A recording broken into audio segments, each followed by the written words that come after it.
num, num num, birdie num num.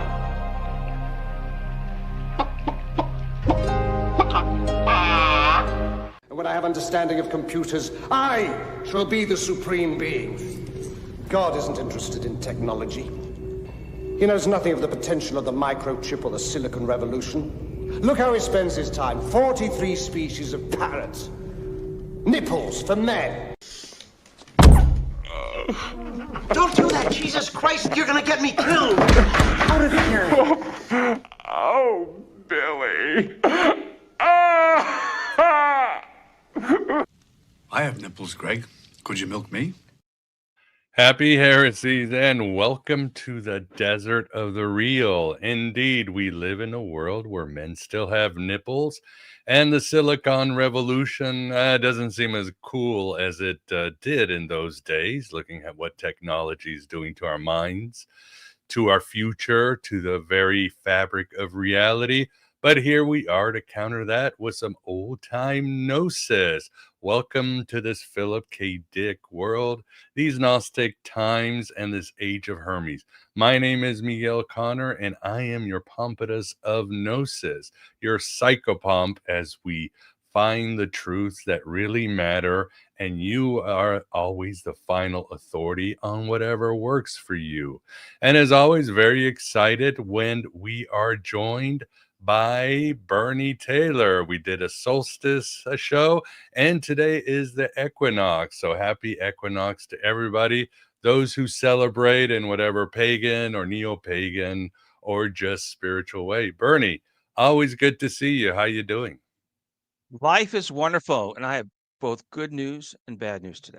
The good news is that free speech has been saved. Jimmy Kimmel is back on the air tomorrow. The bad news is going to take me some time to figure out how to resubscribe to Disney Plus. Oh, God. Well, maybe a week. Yeah, I mean, to me, I don't care. I haven't watched Jimmy Kimmel in 20 years. Don't plan, even if he went on stage and recited the Gospel of Thomas. I don't watch any of those late night shows. I could care less. And well, that's no, it's not late. It's morning news for me. I watch it on YouTube. Oh, and my so whole you can life watch it on YouTube. I watch it on YouTube. Yeah. I watch the monologue, the jokes, and that is my news for the day. I can't wait to see the Man Show again, you know? That's right. Those were the days. Decent. I like the Man Show. Yeah, that was Adam Carolla. Yeah, it was pretty offensive. And Joe Rogan. Joe Rogan did the Man Show back when. Oh, did he? I didn't know that. He was unknown and then. He came on after Jimmy Kimmel, yeah. Those were yeah. the days. Yeah, all these late night shows just stopped being funny. Same with The Simpsons, same with South Park. It's a bygone era as far as I'm concerned. But anyway, and we got Vance the Moondog. Vance, how are you doing today? Oh, good. You're our psychopomp, and I'm just your psycho. So, so here I am, and looking forward to, like my favorite ant of all time was Antarctica. So I'm looking forward to this show. I keep forgetting it's spelled with a C. It's like the English. I hate the English language sometimes. Antarctica. There's a C right there. Yeah, because it's Arctic. Yeah, not Arctic. Yeah. It's easier. It would be easier without the C. But anyway, good to see everybody in the chat. I hope everybody's having a good Monday. And again, a good fall equinox. And as always, if you have any questions, please super chat them. If Vance wants, he can throw up the phone if we have time for some phone calls, and we'll just play it by ear. Because regardless, Bernie always has some very good research, and that you will not find anywhere else on the internet or on Jimmy Kimmel or on Joe Rogan or just in your dreams. So this is where you find this stuff, this gnosis, this alchemical gold. And as always, please support Aeon Biden any way you can. Like, subscribe, join the Patreon, one-time donations. I do take crypto. If you're looking for some voiceover work for a movie, a project you got, keep me in mind. I'm always there for hire as well, especially if it's esoteric or something transgressive. But that's it, really. Bernie, you want to take us away? Take us through this journey across the world in history and imagination. And be transgressive. That's a word. Always. I gotta. Am I walking over, traveling through the threshold into some unknown place? So the next move from your side is to pull up my images. Oh yeah, let's whip that bad boy up. There you go. Okay. And speaking of Joe Rogan, Speaking of Joe Rogan, yes, speaking of indeed. Joe, Graham Hancock was on Joe Rogan, and he had a map, and the map was from early 1500s, and this map shows Antarctica.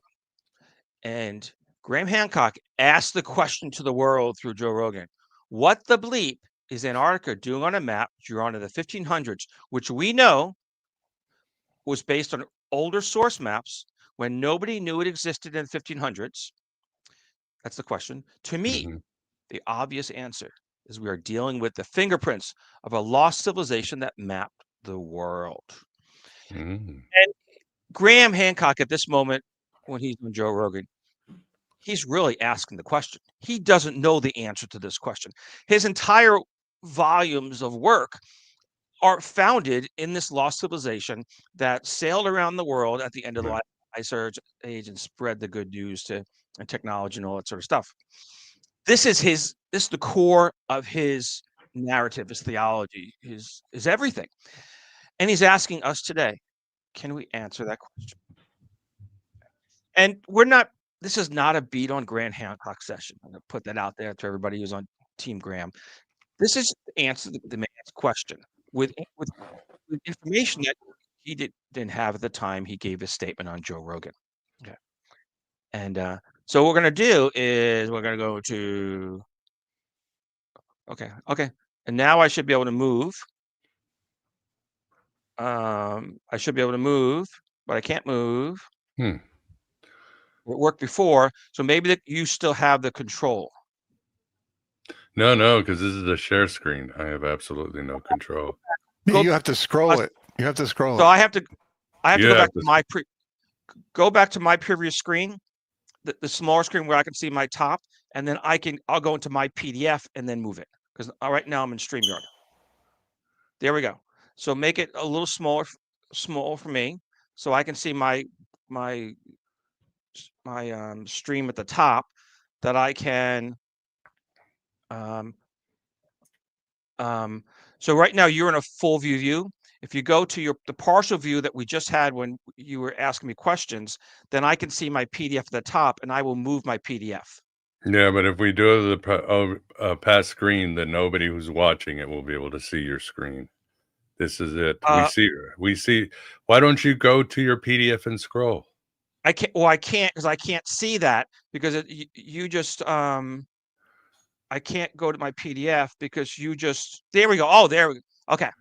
So now, work? Okay, now I should be able to go to my PDF, and because I just had my PDF. Ooh, how do I do that? So how about this? Now we just see your slides, and it's okay that you just see my slides, but I'm not seeing what I did was I got to go back to my PDF, but I can't see my PDF as you have it loaded on the screen right now. I can't see my PDF. There's nothing we can do, Bernie. We don't have that. You have access to the share screen, on your screen. Yeah, your screen is being shared. You have to go to your screen and scroll. Okay, I got it. Okay, you're sharing. I escaped. Now I'm into it. Okay, I got it. Now that's it. That's it. Yeah. Okay. Yeah, don't look anywhere else. Don't move. I escaped. So you brought up the word, the spelling of Antarctica, and where does this all come from? Well, it actually comes from the ancient Greeks, from Claudius Ptolemy, who's known for the alchemist. All the Greek constellations came to us originally through Claudius Ptolemy. All the constellations that are the ancient constellations. He also wrote a book called the Geography, and in the Geography, he invented the origin of Antarctica. So 150 CE, and in his book in the Geography, he has a diagram, and we're looking at the diagram right now. The top of the diagram, we Circulus Arcticus, the Arctic Circle. On the bottom, we see Circular Antarcticus. So 150 CE, there was the identification of the Arctic Circle and the Antarctic Circle. Okay? So from some perspectives, Graham Hancock is correct. that before the time of the map that he showed in the 1500s, Antarctica, or the Antarctic Circle, was identified. Graham Hancock didn't know this. Okay, he definitely didn't know this. Okay, and at that time in ancient Greece, people identified the world as a sphere. And it's common knowledge if you take a class in geometry to be one of the first things you do. But in ancient Greek times, in the time of Claudius Ptolemy, this was a theory of Antarctica and a theory of the Arctic Circle as well. Because as the world was a sphere, and they knew there was a northern hemisphere, that there must be a southern hemisphere to counterbalance that. And they believed that the more north you went, it was colder because they knew they had gone far north or heard about people had gone far north. And they knew that if you further, they believed that the further south you went, it was warmer. But they hadn't gone that far south. So they were in, a tropical zone when they came up with this warmer thing. They had not gone as far as actually Antarctica. So this is a theory that's in the book in Latin in Geographia from Claudius Ptolemy. Okay. And so there was this was a theory, a belief, so that if there's a counterbalance on the southern hemisphere, then the world would be in order. The actual word Antarctica comes from the word Arctos. Always half of the word comes Arctos. It was Arctos the bear in Greek mythology. And everybody's heard of Arctos the bear, which is Ursa Major. And when you're looking to the north in the night sky, you are looking during the seasons that Ursa Major is in the night sky, you are looking towards the bear. You're literally looking towards the bear. That's what the Arctic is. You're looking towards the bear. Whereas if you're looking away from the bear, you're looking to Antarctica. Okay? Does that make sense? It does. It does make sense, yeah. It's actually and why? So what Ptolemy and none of the Greeks or anybody else had gone that far south. They really didn't know that there were no bears at the most southern extremes of the globe. They had no idea about that. But they did know that there were bears to the north, go as far as the polar bears and the brown bears and so forth in Europe. So, but how it works in the world, they sort of got it right, is that the bears are in the northern part and the penguins in the south. And the reason this is true life biology.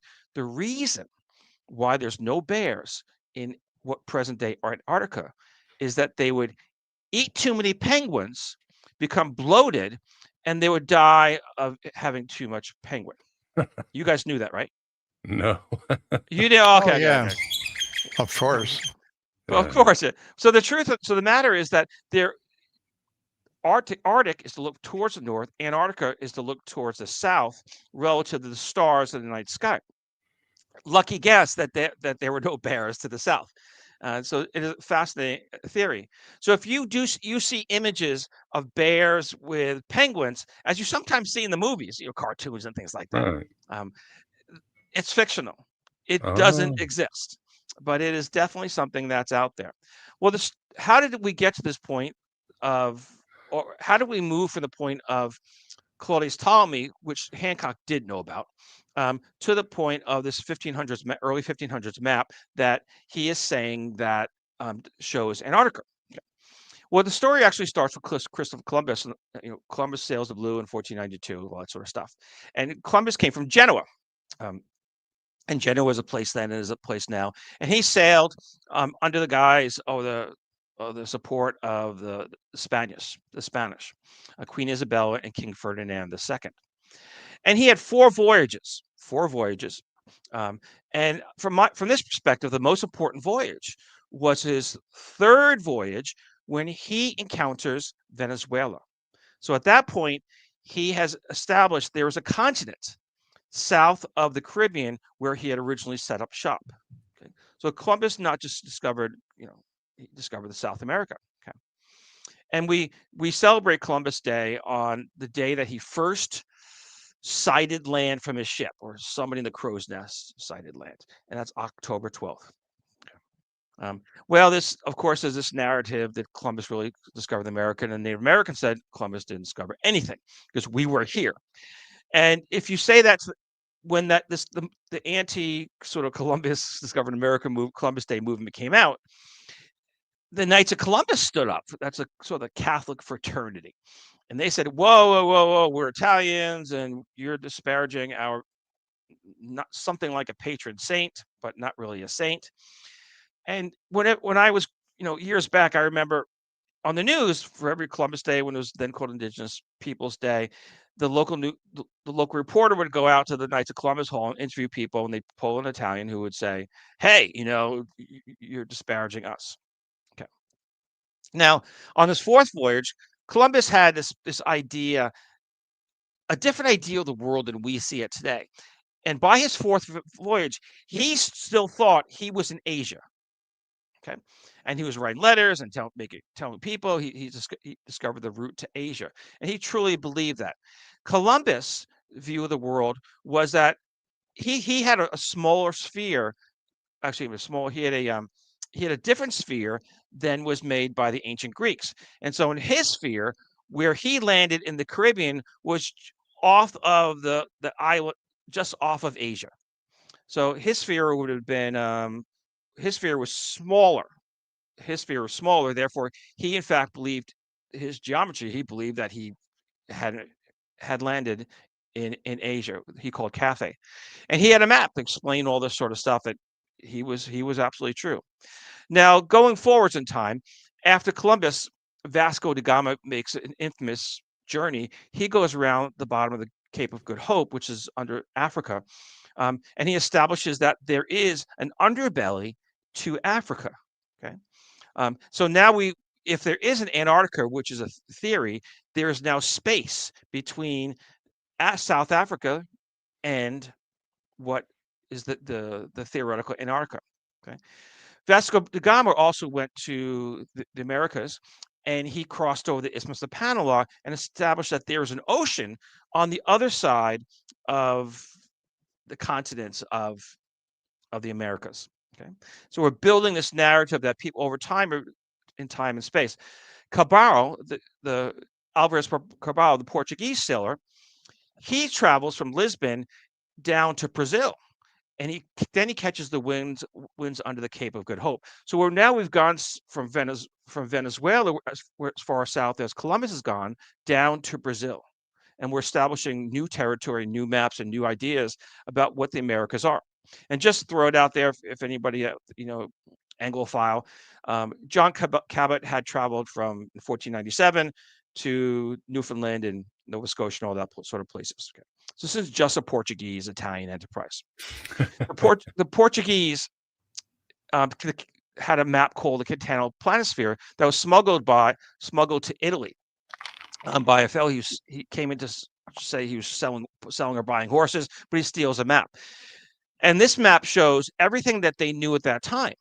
I mean, so sections of the New World in North America and South America that had been mapped by the Portuguese. Okay. It also, at the bottom of it, it gives us Polus Antarcticus, which is theoretical.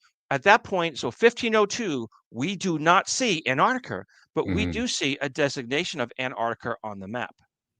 That's important. So we're still in theory. It's still a theoretical continent.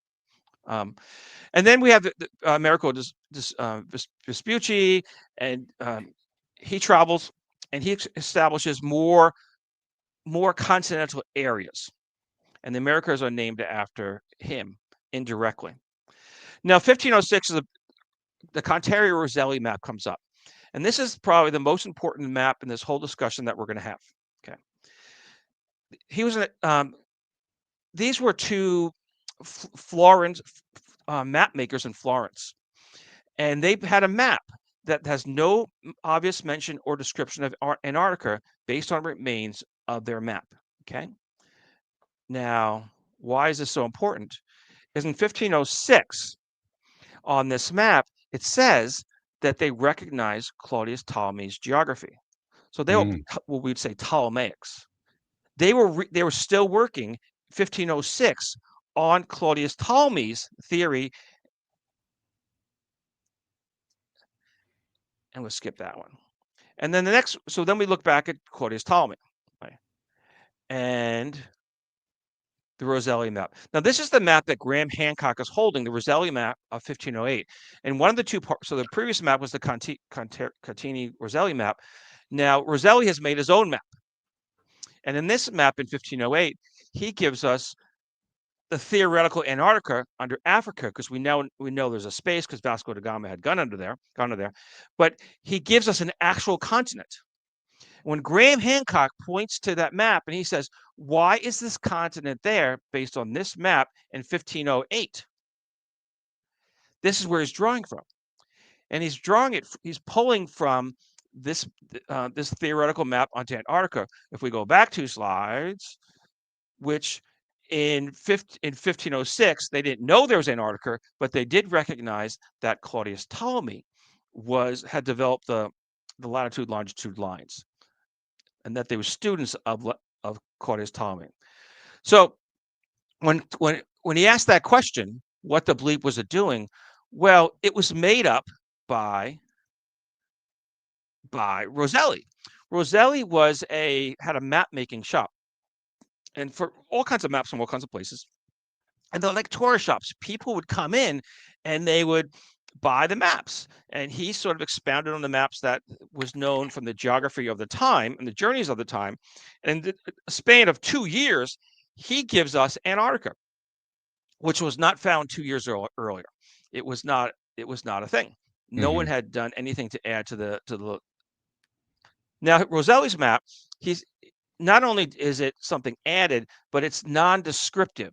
So he doesn't give us mountains or trees or anything like that. Okay, so it's pretty much he just puts a blob there as he imagines is in his head as he sees islands in his greater world. Okay, islands. And of course, going back in time, there's nothing that could be there because in Greek theory, Claudius Ptolemy theory, which Rosselli was a big fan of, it was too hot. Nothing could live there. Okay, and that was his perspective based on the path. Another map like hell, right? We'll go back. What?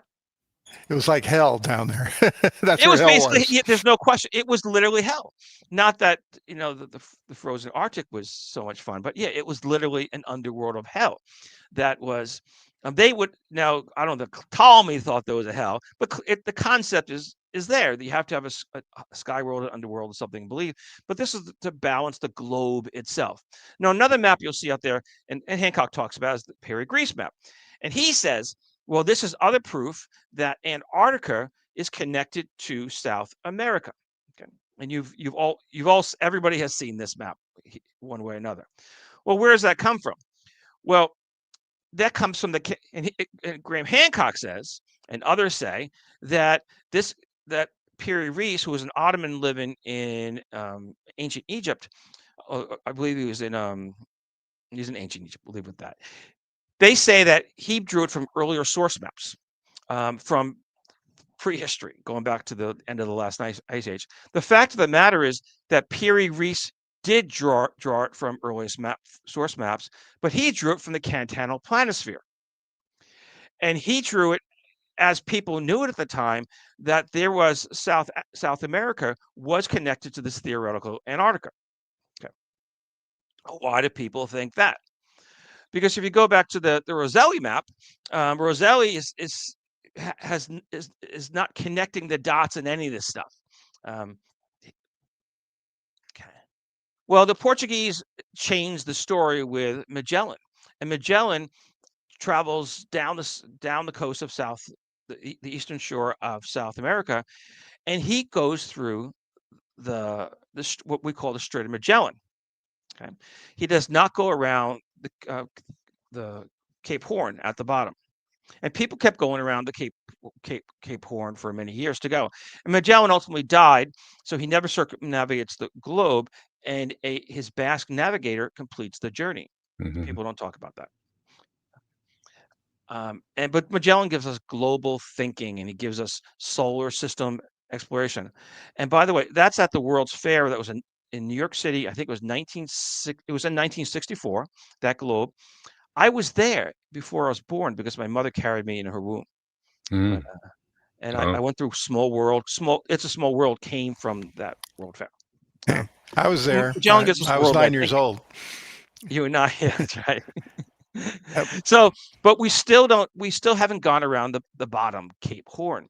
A Spaniard, Francisco de Joses, is seeking to go through the Strait of Gibraltar. He gets blown down, and he perhaps sees Cape Horn, but he knows it's an opening down there. But he goes back through the Strait of Magellan. He dies shortly after. A lot of people died.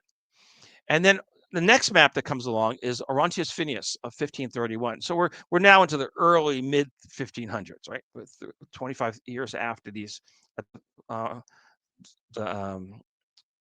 the Florentine maps. And if we look at this map to the right, we can see South America connected to the theoretical Antarctica. Okay, the same theoretical Antarctica as we saw earlier, but the difference is it's a really narrow gap. It's a really narrow gap between the two because they're looking at in the terms of the Strait of Magellan. They don't know that nobody's actually gone around the bottom of the Cape Horn at the time, the bottom of South America. So they're working off as a Strait of Magellan. And he's got, in terms of like a, relative to like the real world, it's ice. He's got ice free. He's got mountains. It's too large for actual Antarctica. He's given a new name, Terra Australis. And he estimates the South Pole. And of course, this is all based on Ptolemy's. And we can compare the Orontius Phineas map to an actual map or diagram of where things are. And there's, of course, we now know that there's a gap, a great gap between the bottom of South America and Antarctica, and that the curves and the bays and all this stuff really don't add up. People will like move it this way and that way. It doesn't add up. But that's part of the narrative. Okay. And of course, we'll go back to this goes to the Rosselli map. Is that this theoretical Antarctica under Africa? Okay, and he picked up exactly those images, and we can compare the two between the Rosselli map and the Phineas map, and they're almost like, they're almost identical.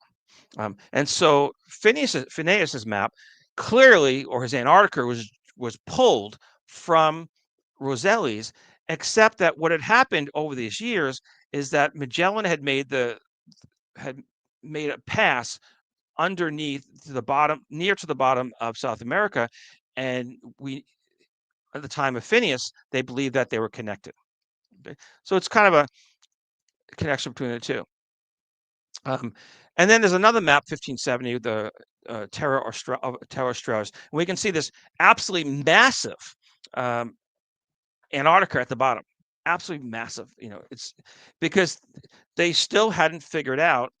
They knew that there was a space under Africa, southern part of Africa, and they knew that there was a space near to the bottom of South America, which was the Strait of Magellan, but it wasn't very big.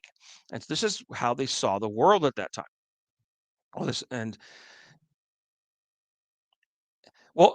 Ortelius was actually a fairly important person besides that map, which wasn't actually correct, is because he said that all these continents actually fit together. And he was the first one to point that out, that this is a jigsaw puzzle, and he had most of the pieces together.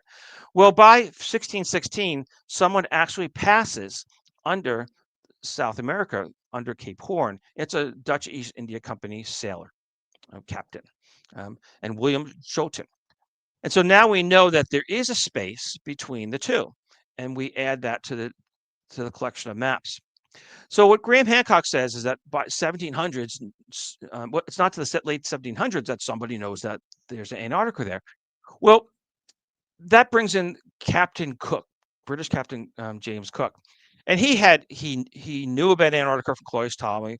He knew it meant opposite the Bears. He obviously knew Terra Magellanica. He saw the land of Magellan, and he had seen the Orontius Phineas map, the unknown land to the south. This was all known stuff in the Western world.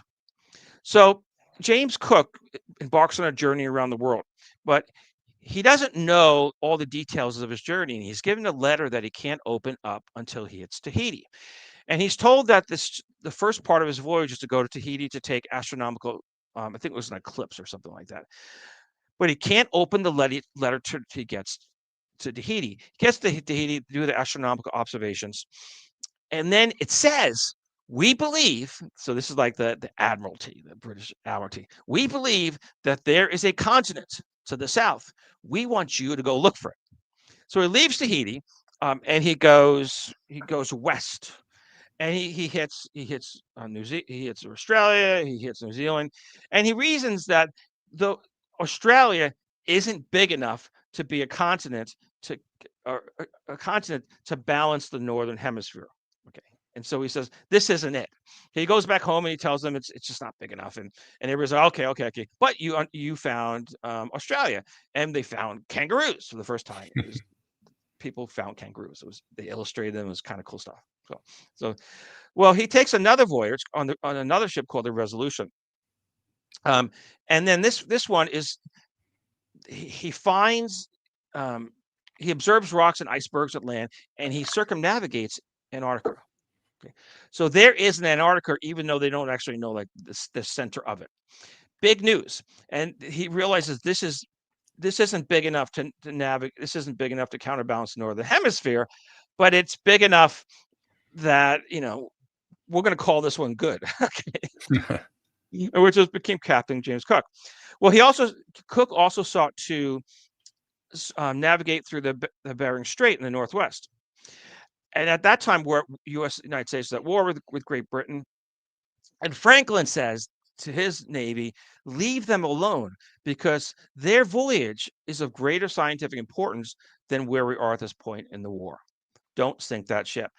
The first undisputed landing of Antarctica is in 1895 by a Norwegian.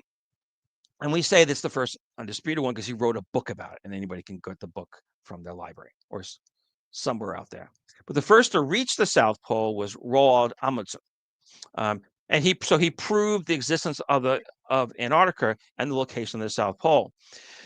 And when he leaves, he doesn't know that he's going to be able to bring that information. He's going to survive to bring the information back. He leaves a note for the next person that could come along, which turns out to be the British. And when the British see this tent with the flag on top, the Norwegian flag, and they walk and they see the letter, they say, this man has already done this.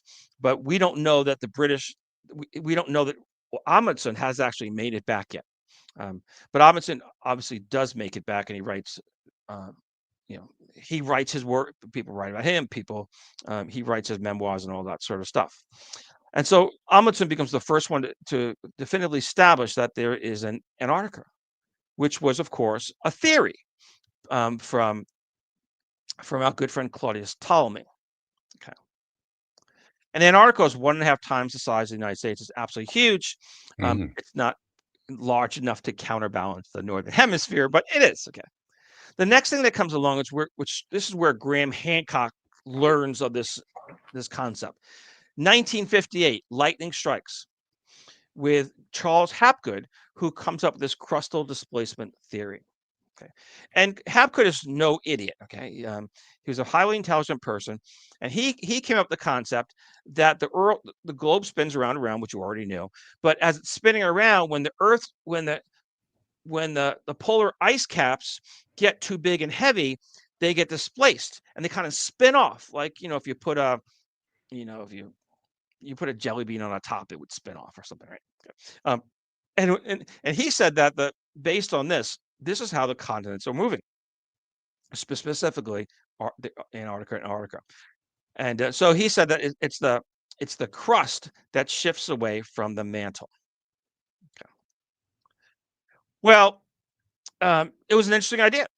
And many people bought into this idea. He wrote a book called The Earth Shifting Crust. And when I say many people brought into the idea, one of them was Albert Einstein. And when Einstein said things, people would listen. And he became very famous. And Hancock talks about, well, Einstein said so, and therefore it must be true. But just because Einstein said it wasn't true. And what Einstein wrote in his foreword, his idea, meaning Hapgood, is original, of great simplicity, and if it continues to prove itself, of great importance to everything that's related to the history of the Earth's surface. Okay, important concept. So Einstein is backing Hapgood, and he becomes an international celebrity. But today we don't look at it that way. We look at it through plate tectonics, and that when two plates come together, they form mountains. When they separate, they have valleys and oceans and such. And that, of course, is an old idea, but we don't look at it as this crustal displacement. But for many years, people did. Well, Hapgood again, he's no fool. He starts thinking about, well, how does this affect the history and prehistory, just like Einstein is saying. So he writes another book called Maps of the Ancient Sea Kings. And this is where Hancock gets his narrative of this lost civilization. On the cover it, he's got the Piri Reis Map, which looks like South America is connecting to Antarctica, which we discussed earlier, but it's not, because there was no Antarctica. And in the contents of the book, he talks about the Piri Reis Map, and he talks about the Fingerprints Map. He talks about the lost civilization that vanished. He's completely missing Claudius Ptolemy's Antarctica theory. He had read the book, because I have his book. I have Hapgood's book, and he had a map that Claudius Ptolemy had made that he puts in his own book, but he hadn't asked somebody to read the Latin in the theoretical section in the beginning of Claudius Ptolemy. Okay. And if he had, he would have seen that it's a theory, that it's not a real thing, and it's based on either the bears are in that direction or they're not. Okay, and that's where Charles Hapgood gets up. He is, and so he interpreted this theoretical ice-free Antarctica connected to South America, which we saw earlier, and which is also, and the slight where it's sort of not connected, but the slight passage is the Strait of Magellan, and that was his. And he knew of the Phineas map, as he showed in his table of contents, and that. But he doesn't know that it's based on the theory, because Hapgood didn't know about the Rosselli map. He didn't know, Hapgood didn't know that Rontius Phineas didn't draw his Antarctica from the Rosselli map. And if he did, he would have seen that in one map, in the Rontius Phineas map, South America almost connects to Antarctica. The slight gap is the Strait of Gibraltar, is the Strait of Magellan, and it doesn't connect in the Rosselli map. So there's a gap of information that Hapgood doesn't have, and Hancock doesn't have it either. And so I'm not dishing on Hancock. Hancock drew upon Hapgood, who had the backing of Einstein, and then Hancock went further down this ancient sea kings thing idea. So this all, and of course, goes back to Claudius Ptolemy, and we can look at where the Rontius Phineas map does not match with the map of Antarctica today, and the poles in the wrong, the continents in the wrong place. They don't connect as they actually do, and all that sort of stuff. Well, Hapgood said these things, the Rontius Phineas map doesn't connect to the Antarctica today because of this shifting crustal displacement, that the Antarctica was thrown off the ice got so high, got so heavy, it was thrown off with the spinning of the Earth, and that's where it comes from. But the first to reach the South Pole was, in fact, Roald Amundsen. By the way, Roald Amundsen, he also went to the North Pole as well, and this narrative, Hapgood, the problem. Hancock did not set out to tell a fairy tale, but he drew upon Hapgood, and Hapgood didn't understand, or possibly didn't have access to the Contarini Rosselli map or the Rosselli map, which you look at those two maps and the knowledge between in those 2 years time span, that you can see that Rosselli made up Antarctica. I mean, as a body, because he didn't know about it 2 years earlier, and nothing happened in those 2 years in the story of exploration. And Einstein wasn't always correct. He wasn't always correct in physics either. So we use well, not me, I'm not a physicist, but physicists use Einstein as a stepping stone, stairs along the way, but not as an absolute truth. And Antarctica is just as it says it is. It is to look away from the bears in the night sky. It was completely a theory and not a known place. And we've walked through all the, and there are probably many more maps over time, but we can look at the map that Hancock has on Joe Rogan. And what the bleep is Antarctica doing on a map in the 1500s, which we know is based on older source maps that nobody exists in the 1500s. Absolutely. But because somebody, Rosselli made it up. Rosselli made it up, that then got passed on to the Rontius Phineas map. Okay. And that's the kind of the long and short of it. And Miguel challenged me, and I could do 86 slides within the hour, and I pretty much did it in about 43 minutes, didn't I? Wow, you are a sailor through the streets, man. It's incredible. So yeah, great job and very educational. I was hoping that Claudius Ptolemy would have written something about Nazi bases or alien bases there, but he didn't, did he? No, that became all the narrative. Once Hancock developed, actually, once Hapgood came out with the idea of this ancient sea kings that were traveling on the world, Hancock jumps on it. And his first book, Fingerprints of God, talks about this. In fact, he dedicates, 30, 40 pages to Hapgood and Hapgood's ideas. And then people in this alternative world, which is actually exciting and fascinating, it's all wonderful. Okay. If somebody says a tall person did it, stack the dolmens, to get on the air again, you got to say a giant did it. Okay. Right, and then to get on the air again, you have to say an army of giants. And then you got to say the Nephilim, the Anunnaki. It just starts escalating. Titans. Otherwise, you're not going to get on the air. Because nobody wants to keep hearing about tall people doing stuff. And in the case of so Hancock never did the Nazi base thing and pyramids in Antarctica, but other people did because they had to add to the story. And they all drew upon Hancock. And Hancock's sources at the time he wrote that were impeccable. It was Hapgood, which was supported by Einstein. Right. And so when people say to Hancock, you're X, Y, and Z, and not AB, you're not ABC, but you're X, Y, and Z, and all the words that come up about him, and all these very not kind words, they're not looking at the history of any of this. In fact, when Hancock's on Rogan arguing with this with Flint Dibble, probably remember the name. Flint Dibble never brings up any of this stuff. Flint Dibble talks about shipwrecks and pollen and leaves and plants and all this sort of stuff.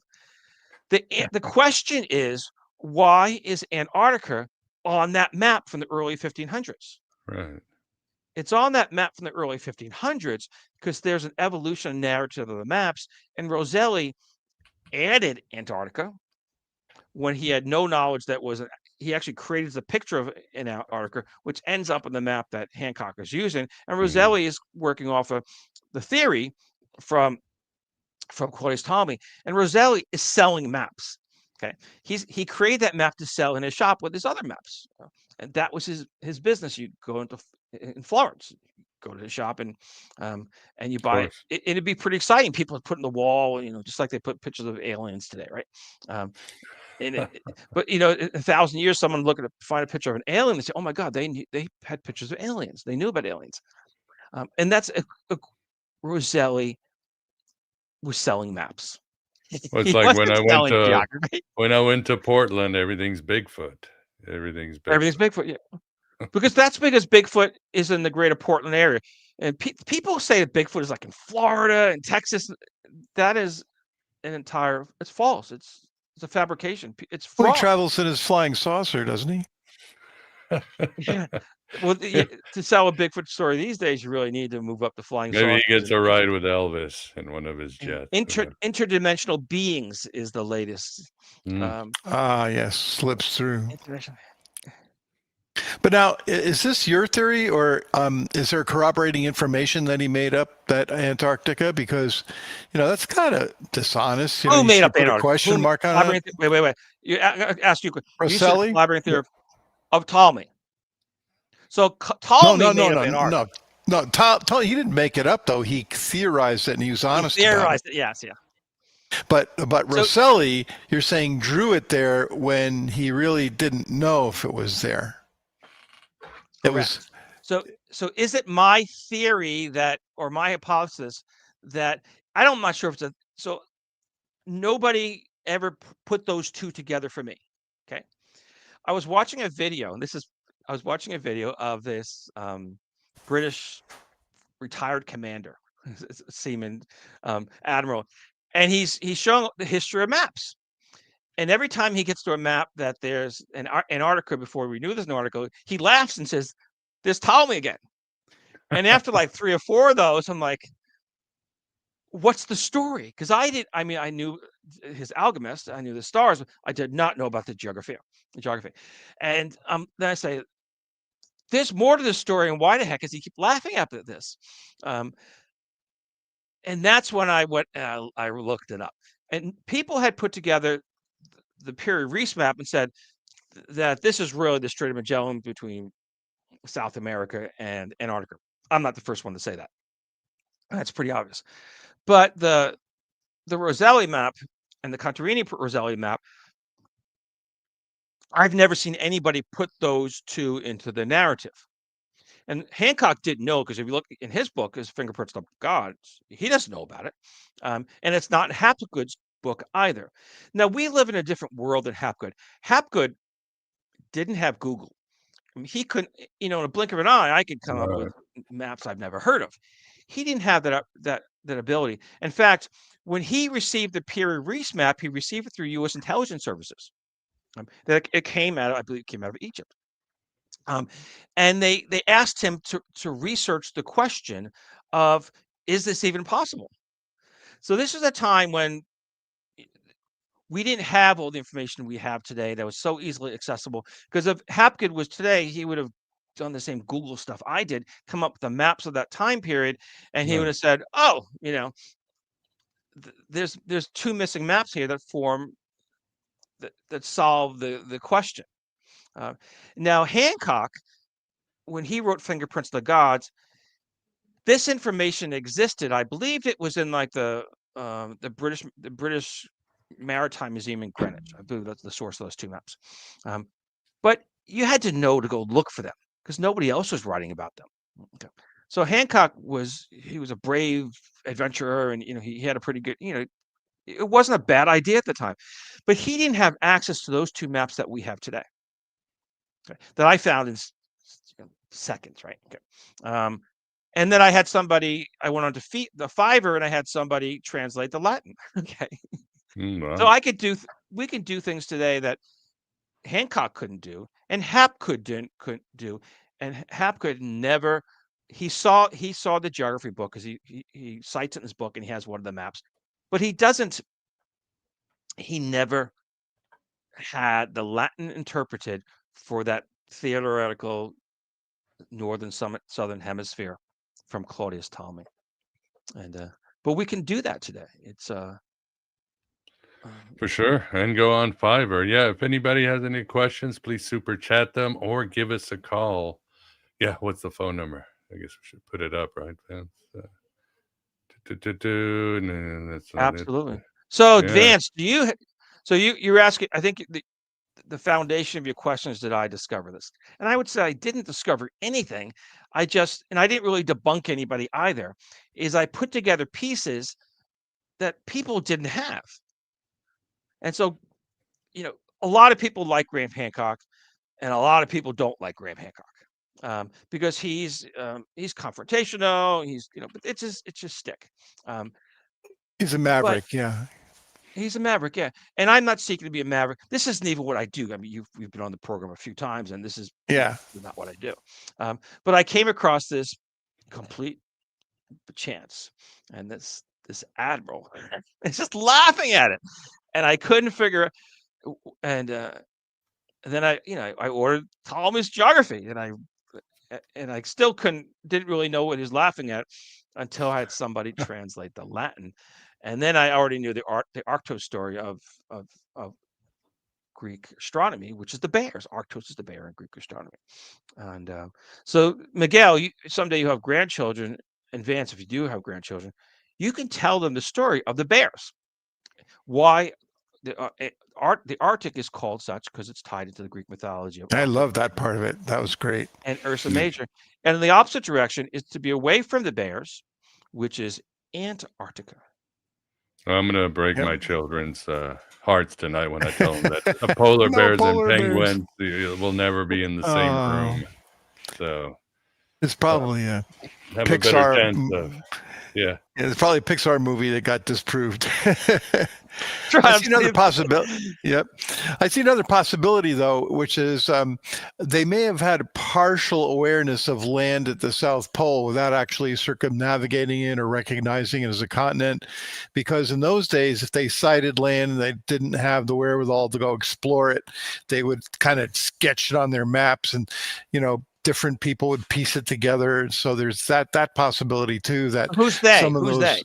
Who's they? The sailors, the Magellan. What time period? Everybody. What time period? Well, I couldn't rattle that off from the time whoever went down there during that period. The first one to circumnavigate was Cook. But sailors just prior to his time had landed. They were whalers, and they found an inlet to get in. They hit the dirt. Okay. Yeah. Well, they came back and they could draw rough maps, and they'd all get together and kind of make a weird coastline type of thing. And then that may have been the source of some of these early maps with the, they wouldn't, in other words, the Antarctica may have not have been totally made up. It may have been a combination of extrapolation and, reports of coastlines and so forth before anybody circumnavigated it. That which still doesn't put Graham Hancock in a good position, because, that would explain the weird approximate. Look at the maps of North and South America and so forth, where they hadn't really gone yet. They had kind of made up parts of that too. Those aren't really very very authentic. They have people in the time of people in the time of the ancient Greeks had not gone that far south so that it became cold, and that became part of the theory that the further south you went, it just got hotter and hotter. So nobody had gone. I mean, the most obvious thing people would have known. I mean, no secret was if you'd gone south, it got that far south, it got cold, but they didn't know that. And then if we have the records of the Portuguese and the Venetian and the Spanish sailors. Now there's probably hundreds of maps that became part of those maps that we saw, especially going around the India and eastern side of Africa. There's probably hundreds of maps because how they map things is they charted from one point of land to another point of land. Okay. And they measure because they can measure that distance in both time and space. And then what they do is they accumulate those smaller ones into bigger maps. So the maps were not as we see them today, but there are many hundreds of maps that became the maps that we saw today. But what we do know is we do know in time when people went around Cape Hope, or the southern part of Africa, and we do know when people went around the southern part of Cape Horn, which is the southern part of South America. Mm-hmm. We have those 2 points in time because there's people. The world would have been different if people had earlier gone under the underbelly of South Africa, because Europe and everybody else would have been exposed to a different world that they didn't know until that actually happened.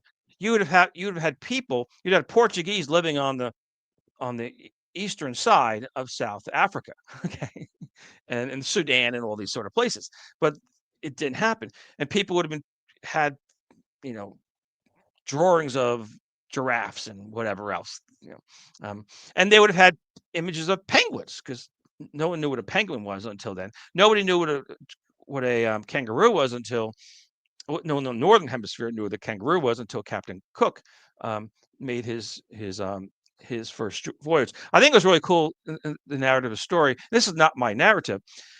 That Cook did have a secret envelope that he opened up in Tahiti, that he was told to open up in Tahiti to go look for the southern continent, because they didn't want to tell anybody else that they were doing this. 2 reasons. One, they want to be laughed at because if he was wrong, and the second one is they didn't want a race to start to go look. They wanted to discover this. This has been part of the British Empire, so there was a combination of reasons why this was a James Bond sort of secret, a Mission Impossible secret that he opened up. I bet that not only did it say he had opened it up, but he had to throw it overboard afterwards. Yeah. So he personally would have navigated that point. He was a very trusting guy because, it could have been he opened up the letter and he read it like when he was hundreds of thousands of miles, thousands of miles away. It says, "I'm sleeping with your wife," or "I'm not going to pay you when you get back." You're fired. Yeah. The first ship he sailed was actually it wasn't an HMS, it was an HMB. It was a barge. It was a shallow barge because they were going places that they didn't know not only didn't know it were there, but they didn't know it would be how shallow, how they'd be hitting coral and other things. They didn't know how deep that was. And so with a barge, you could hit stuff and you could effectively slide off of it. Whereas a ship, you were sunk. And many times during that voyage, they had to pull over, they had to pull it up on the beach to repair all the hits that the shallow barge hit on coral and other sort of things. But later ships had later voyages had actual ships, which were more navigable, but they were hitting territory that they had already been navigated. They knew where the reefs were in general. But the first one actually ran a barge over it, so it was an HMB Endeavor. He went to Hawaii too, Captain Cook, didn't he? Because there's Captain Cook's Cove there. I snorkeled at it. So we have to go back at the map, but the answer to that question is he died in the Philippines. So did he go to Hawaii? We have to go look back at that map. Did he go to Hawaii and the Philippines? It's possible. I just don't remember. But he dies in the Philippines, doing all the stupid things that captains do. And his Basque from north. And you're talking about Magellan, though. Magellan, yeah. No, I'm talking about Captain Cook. Cook, yeah. Cook, yeah. Cook. I'm sorry. Oh, yeah. So Cook, I'd have to go back at the map, but it would make sense. I didn't see it. Tahiti. Yeah. I didn't see it. There you go. I'll believe that. If he didn't do it, if he did it, it'd be on the map because it's all. Yeah, it's on the big island. It's a big deal. They make a big deal of it about Captain Cook's Cove. They named the cove after him. Yeah. That's where he supposedly landed. If he did it would be on the map, because it's all. So he went under South America, and then did he go up to Hawaii then down to Tahiti? I don't know. That'd be out of his way. That'd be better, yeah, because they didn't know. I'm not sure that they knew Tahiti was there, but they knew where they wanted to be in the world to do these astronomical observations. So he had a team of scientists and artists, and this was a major venture. I mean, all three of us could have been invited to such a venture, right? Perhaps. Absolutely. Perhaps. Well, awesome. If there's no phone calls or questions, it's Monday night, so it's a chill night, then we probably should wrap it up. But Bernie, tell the audience, of course, I have it on the show notes, where to find you. Before Orion, right? .com. Yeah, Before Orion, type it in, Google it. You'll find me on all the social media platforms. And now you have a new body of evidence to go look back at the images, and because we did move through pretty quick, but we kind of repeated a few things so everybody was able to get the story. Yeah, it was a good idea. Mm-hmm. No, it's good. It worked out well. That's what I thought you were going to do. It worked out well. Yeah. Wonderful. So, Vance, are you inspired to do greater things now? You've seen Cook and you've seen Rod, the Norwegian. I mean, there's things ordinary people like us could do. Definitely. You know, I'm going to go out and try to find an island or something at least. Maybe I'll buy it if I get there. Yeah. Wonderful. Well, we are at the end. Appreciate those who showed up live, and I appreciate you if you're watching on the replay, whether it's YouTube or a podcast provider. As always, please support Aeon Byte. I can't do it without you. And yes, we are at the end of this journey. Vance, thanks for keeping us company. I was very interested in, I'm very interested in that. And so, Bernie, thank you very much. Definitely a good, well put together presentation, and makes a lot of sense. It does indeed. Yes, Bernie, always enjoy when you come on the equinox or the solstice. So hopefully we'll see you on the winter solstice around there. Let's see what else he can crack open from reality. And yeah, enjoy your Jimmy Kimmel replays. Yeah. My news. That's my news. That's your news. Yeah, find out what's going on in the world. Yeah, even the Antarctica. Maybe he'll mention something like that. Yeah. Hey, do Admiral Byrd next time down in Antarctica with his mysterious explorations. And Miguel, you should send this YouTube link to Joe Rogan. We have answered the question. Yes, we have. Yes, we have. It is settled. It is settled. All right, everybody. Always great to see you, Bernie. Great to see everybody. We got another sort of alternative historical show coming up. And then Friday, it's Block Friday. David Block will join us for the latest on, well, Archons, The Shining, all that good stuff that he works on. So I hope to see you there. And as I always say, write your own gospel, live your own myth, or take your own journey across the world and across imagination. Take care, everybody. Thank you.